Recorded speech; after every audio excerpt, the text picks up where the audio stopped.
nato sa Expanded Senior Citizens Act no kundiin kuma na tuig ang mga edad ng 80, 85, 90, 95 makadawat ng 10,000 pesos.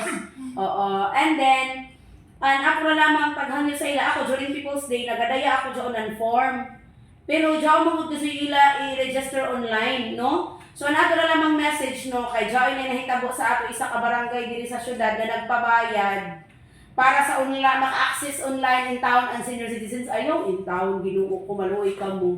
So amo na ako tag-auhag ang mga barangay officials nato kung pwede sila ra kan ang mutabang pag-register. Diyan may link na amo tag-provide sa ila na sila ra kay mo register online sa ato mga iton senior citizens with the help ng ila secretary or SK or sino ba pwede makatabang doon. Kay diyan naman kasi mga internet ang mga barangay, di ba?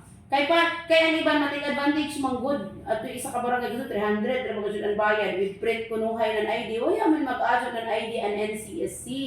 Ang laong ng NCSC mo register ka online para ma-appeal ka sa inyong Expanded Senior Citizens Act na program which is 10,000 pesos each. So kung may mga anak sa tintahay na raon talamang mga maka-assist no or kapamilya na maka-assist pwede ra kamo na ra kan diretsyo.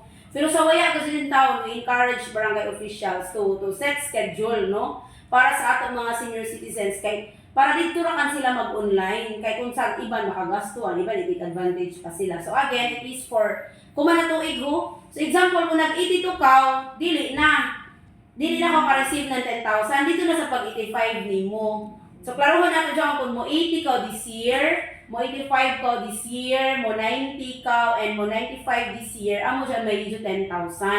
So example, 80 ako kuman. Pag after 5 years, another 10,000.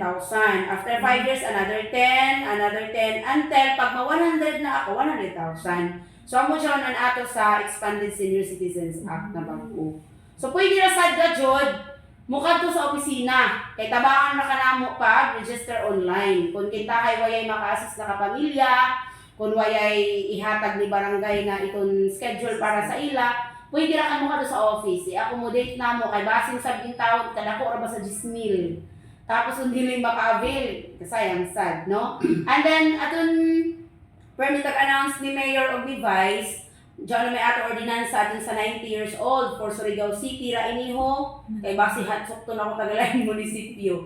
So for Surigao City, diyan na ato approve na ordinansa nung na ginaryan. But pasabot kung 90 years old ka kuman pataas, no? Kung wala ka gusto maka-update sa imo itong registration sa office pag-update na kay makadawat kita ng 50,000 pesos. Amo na dyan tag-plaster kuan ako na dyan tag-consult kay mayor and sa budget. So far ni okay man sa senior kay di man sa kun amoy hamok kay 90 na ba sa pataas. So gamay ra gud maka-abot ng dyan na edad. So balik ko na ako. Pwede ra anytime aton 80, 85, 90, 95 magpatabang sa inyong mga bata or sino ba pwede maka-assist na kapamilya or sa barangay or if not pwede mo kari sa office. Kaso lamang, ang tagalagyo na barangay, syempre layuan naman. So manhang jud kami sa barangay to do their share, isa to help our senior citizens.